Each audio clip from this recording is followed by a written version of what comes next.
Hello friends, আমি শুভম।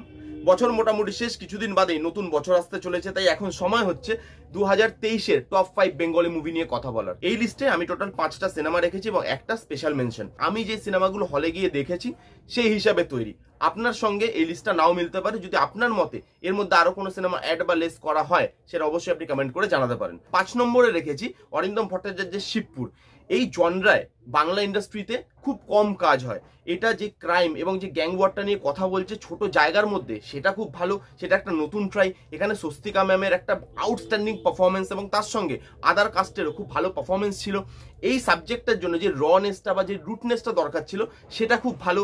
দেখতে খুব ফ্রেশ লাগে এবং ভালো অ্যাটেম্প্ট বলে মনে হয়। তো এই সব কিছু মিলিয়ে এটা 5 নম্বরে অবশ্যই জায়গা করে নেবে। It's not a perfect film, but it's a brave attempt. Next যে মুভিটা নিয়ে কথা বলবো 4 নম্বরে, যে মুভিটা মুভ করবো সেটা হচ্ছে অর্ধাঙ্গিনী। এটা কৌশিক গাঙ্গুলির বেস্ট সিনেমা নয়, তবুও এর মধ্যে কিছু জিনিস ছিল যেটা এই সিনেমাটাকে বছরের আর 5টা সিনেমার থেকে আলাদা করে।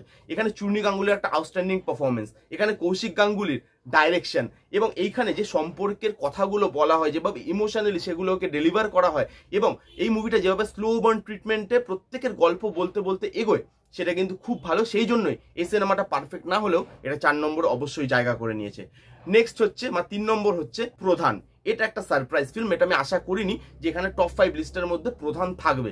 তো প্রধান যে ইস্যুটা নিয়ে কথা বলছে, সেই ইস্যুটা নিয়ে বাংলায় খুব একটা কথা বলা হয় না এবং তার সাহসও খুব একটা দেখানো হয় না। এখানে অনেকগুলো পলিটিক্যাল ইস্যু রেজ করা হয়। এখানে বিশাল বড় একটা কাস্টিং নিয়ে সিনেমাটা তৈরি, বড় গ্র্যান্ডারে তৈরি। এখানে প্রত্যেকের ভালো ভালো পারফরমেন্স ছিল, সোহম থেকে শুরু করে পরাণ বন্দ্যোপাধ্যায়, দেব, প্রত্যেকের ভালো পারফরমেন্স ছিল। এখানে মিউজিক ভালো ছিল এবং যে মেসেজটা দিচ্ছে বা যেই পলিটিক্যাল ইস্যুগুলো নিয়ে কথা বলছে, সেগুলো কিন্তু এই সিনেমাতে অবশ্যই দেখার মতো। তো 3 নম্বরে অভিজিৎ সেনের এই প্রধান নিশ্চয়ই জায়গা করে নিয়েছে। 2 নম্বরে হচ্ছে রক্তবীজ। 1 নম্বরে সিনেমাটা সারপ্রাইজিংলি লাস্টে চলে এসছে। যদি ওটা না আসতো, রক্তবীজ 1 নম্বরে থাকতো। এই সিনেমাটায় মানে শিবপ্রসাদ আর নন্দিতা ম্যামের বাকি সিনেমার থেকে আলাদা। সেই জন্যই হয়তো এইটা এই বছরে 2 নম্বরে আমার আছে লিস্টে। কারণ তারা যে ফ্যামিলি ড্রামাটা নিয়ে গল্প বলে, এটা সেরকম সিনেমা নয়।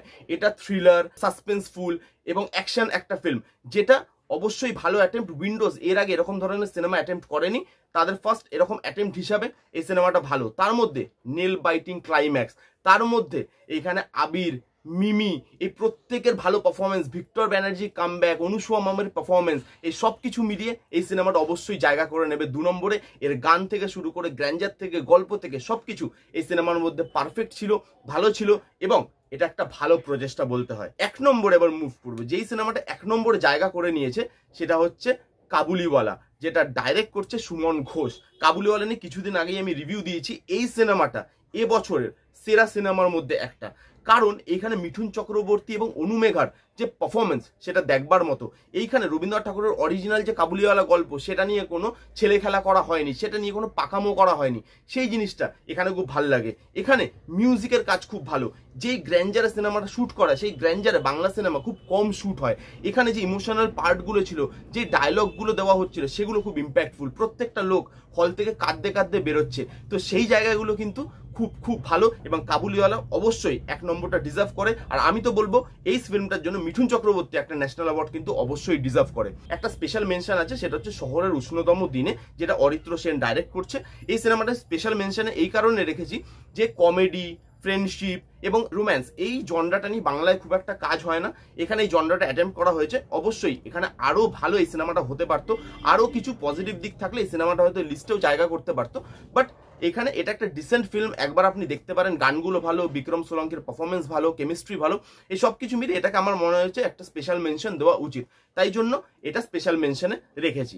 এই হলো আমার টপ 5 লিস্ট। কারা কারা এই লিস্টটার সঙ্গে এগ্রি করেন কমেন্ট করে জানান। কারোর মতে যদি এর মধ্যে আরো কিছু মুভি অ্যাড বা লেস করা যেত, সেটাও কমেন্ট করে জানান। আর এই ভিডিওটা যদি ভালো লাগে তাহলে please give it a Thums up, like করবেন, কমেন্ট করবেন, শেয়ার করবেন, চ্যানেলটাকে আমার সাবস্ক্রাইব করবেন। দেখা হচ্ছে নেক্সট কোনো ভিডিওতে। ততক্ষণ bye bye, take care and be safe.